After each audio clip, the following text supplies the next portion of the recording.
speech at your experience with the Scientology cult. Rasih, Bensan. Thank you. Good evening, dear members and guests. How are you? Excuse me? Come on, how are you? Excellent. Good. I hope you will still be great after my speech is done. And I'm really wondering why Nigel is so serious in the back. Shall I answer? Yes, please. My speaker has just arrived and Oh, I see. Okay, I don't want to disturb you. So, before I start, I have one question for you. Are you ready for another fake Rasih speech? No. Remember my evaluator, Aydin? Is Aydin here, by the way? No. Oh, I wish you were here. He said, Rasih is fake. Yes, it will be another fake Rasih. But the story is true. The story that you will hear tonight is true. It was the year 1983. I went from Istanbul to Holland and Belgium for a business trip. And I was in my early 20s, so this gives away my age, right? One day, after doing some business negotiations in Amsterdam, I was walking down in downtown Amsterdam. And this Dutch man just came. He was also in his early 20s. He understood that I was a foreigner, and he said to me in English, "Hello, are you a tourist?" I said, "No." "Do you live here?" "No." "I'm on a business trip." He said, "Oh, good. I'd like to invite you to my house and introduce you to my family." I said, "Hey, I have some Dutch friends, and I know they're friendly, but I mean, this guy just met me in the street. I didn't know that they were that friendly, the Dutch people." I said, "Okay, good. I would like to know a Dutch family." So we went into this big garden, and in the big garden there was a big building in the middle, and we went towards the building. I looked up on it, it said Scientology Kerk. Kerk in Dutch means church. I said, "I thought we were going to go to your house." He said, "Yes." I said, "This is a church." He said, "The church is my house." I said, "Oh no, they're going to try to convert me into Christianity." So we went in, and at the entrance there was a stack of books, both in Dutch and English, all written by the same man. I asked, "Who is this man?" He said, "He's our leader." Leader? What kind of place is this? And behind the stack of books was standing a beautiful blonde girl.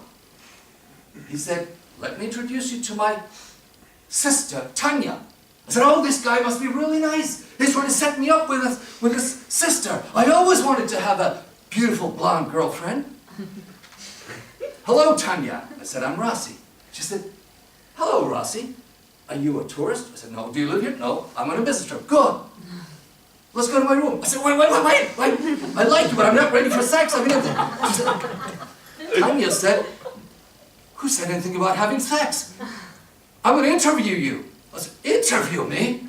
But I didn't come here for an interview. That's what we do to newcomers in Scientology." I said, "Newcomers? What the hell is Scientology?" She said, "Don't worry, you will find out." So we went to, remember this is a true story, we went into her room, and she asked me question after question after question. I don't remember any of the questions, because it was the year 1983, right? But I remember what she said. She said, "Rasih, you have so much energy. You are so active. Where do you find this energy from?" I said, "Yeah, I was born this way. I can't help it." She said, "Yes, but there's a problem. You have emotional ups and downs, Rasih." I said, "Oh, really? I have emotional ups and downs?" "Oh, yes. We have to find out why you have these emotional ups and downs. But don't worry, we have the cure for this in Scientology." I said, "Oh, yeah? Okay, yes, but your interview is going to continue. You go to the next room where my uncle is waiting for you." Okay, so I went to the next room, and a voice came. "Welcome, come in." I couldn't decide whether I should run or should go in. Her uncle looked like Dr. Jekyll and Mr. Hyde, or was it Mr. Jekyll or Dr. Hyde from a horror movie? So I went in. He always asked me question after question after question. At that time, there's no PowerPoint, so he input all my answers into his computer, and he produced some charts. He said, look at this. I said, yeah, I'll look like it. What do you see? I see some charts. What do you see in the charts? Nothing, I just see some charts. You have emotional ups and downs. I said, oh, come on, that's bullshit. That's what your niece said to me. I have emotional ups and downs. You probably say this to everybody you bring here. He said, no, but don't worry. We can cure you in Scientology. I said, oh, how much is it going to cost me? Don't worry about that. You just move into the final stage of your interview. So I went to the next room. It was a dark room. There was this young Dutch guy. I mean, I don't speak Dutch, they don't speak Turkish, so we were speaking English. It was dark. He said, you look worried. What is upsetting you? I said, I'm not worried. There's nothing upsetting me. He said, no, you look worried. And I look at the previous 2 interviews, you have emotional ups and downs. Are you sure there's nothing upsetting you? I said, yeah, of course I'm sure. But then he repeated 5 or 6 times, are you really sure? Are you really sure that there's nothing upsetting you?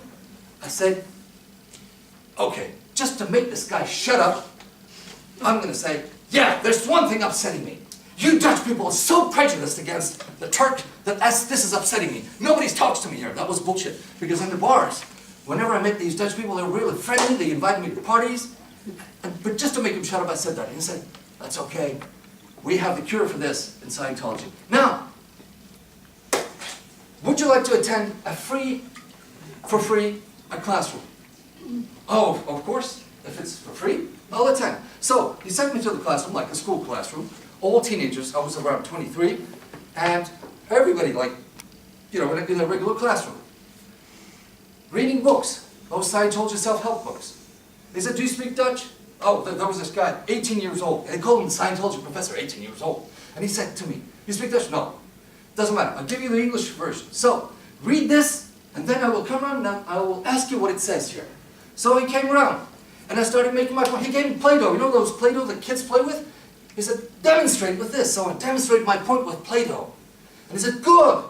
I will come back a few minutes later, and I will ask you the second paragraph. So I read the second paragraph. When he came, I demonstrated my point with Play-Doh again. He said, good. Then I said, excuse me, can I go to the toilet? He said, no. I said, excuse me? He said, no, you can't go to the toilet. We're in class. You have to wait for it. I said, I gotta take a shit, man. Tough luck. You gotta wait for recess. We're in class. This 18-year-old kid, I'm 23, and he's telling me that I can't go to the toilet. How come? Well, anyway, I went back to Rotterdam. That's where I was staying. And a few days later, Tanya called me on the phone. At that time, there was no cell phones. And she said, Rasih, you should enroll in our classes and buy these 5 or 6 books. I said, okay, how much does that cost? She said, 100 guilders. At that time, they didn't have the euro. The Dutch currency was a guilder. I said, 100 guilders for this worthless shit? No! I said, no, I'm not going to buy this, and I'm not going to attend your classes. We had an argument. I hung up. A few days later, I was in Amsterdam again. After my business negotiations, I went to the Scientology church again. This time, another girl. We had a friendly discussion, no arguments. Came back to Rotterdam. A few days later, this time, a guy called me from our home in Rotterdam. First, a friendly discussion.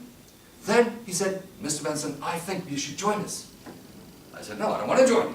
He said, well, bad things might happen to you if you don't join us. I said, what kind of bad things? He said, a car could run over your dog. I said, that's not possible. He said, yes, it is.